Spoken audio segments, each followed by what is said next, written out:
Well, y'all, I thought I was done for the day out here. It's just hot, and there's mowers everywhere, noise, and so. And then I looked out my kitchen window, and I saw this, and I thought, oh, too pretty not to share. So here I am, and I'm gonna try to make this quick because I don't want to get sweaty again. So there's my border. I've been pulling weeds, so it's still a mess. I haven't cleaned those up. And there's a lot of mess in the garden. But anyway, this border has been wonderful. You can see lots of stuff happening. And I'm going to show you the dahlias.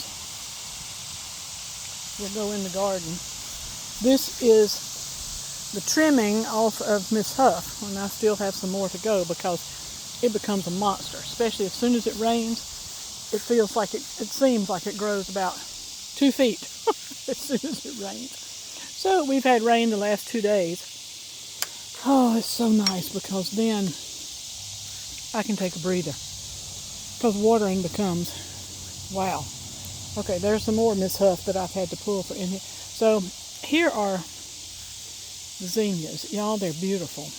They are, I picked a huge bouquet yesterday, and there's still so many. So I want to show you the dahlias and tell you what's going on here. See, all the dahlias there and here. This week I've talked to several dahlia people, and the advice of Melissa Smith, which she is just a wealth of knowledge about dahlias, at Fralick Farms. I cut them all back. I did. I cut the flowers that were there and then cut them all back. They're all about a foot tall. And this is in hopes of a beautiful fall with the dahlias. It's just been so hot, and they're so stressed, and spider mites, and on and on. And it looks like they're coming back out. They're not completely gone. It looked like a bunch of sticks. My husband came out here and said, wow, it looked like a massacre had happened. So anyway, here's what I'm doing this year, and it feels like the grand experiment because all the netting was hidden because they were so tall. So we'll see what happens. That's what I've done.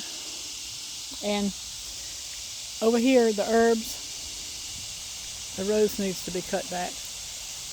It's just a lovely garden this year. It's really, oh gosh, fun out here. There's zinnias coming on, basil, parsley, peppers. Wow. And work right there. There's onions in that, and here's a succulent. All back there.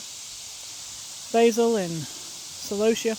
There's raspberries back there, and I get a few every morning to put in my yogurt, so that's nice. I'm not a real intent raspberry farmer. Maybe one day I will be. Figs, and they're full. Here's peppers and more zinnias right there. A few sunflowers. The basil. And I've just pulled up all of the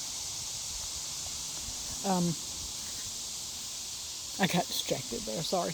I've just pulled up all the cucumbers out of this bed, and there are zinnias planted right here. So, a little row of small, they're supposed to be miniature sunflowers, and they've done pretty good. One is just wilting. I don't know what its problem is, but there's peas planted there. This is 3 different kinds of beans, and they're going to be pulled up. They're going to be picked completely tomorrow and pulled up in the morning. And then I'm probably going to plant cucumbers there, and we'll see. The blueberries, I had a few every day. So, yep, the cicadas are pretty loud. And the skies are really blue today. It's a pretty day out here. And I'm sure it's going to be really hot. but the humidity doesn't seem to be as bad this morning for a few minutes. So there's my house on the hill. Althea blooming, ginkgo. It's just a good time to be alive. I hope you're getting to garden today and finding something beautiful to think about. So this is Mona from Winterpast.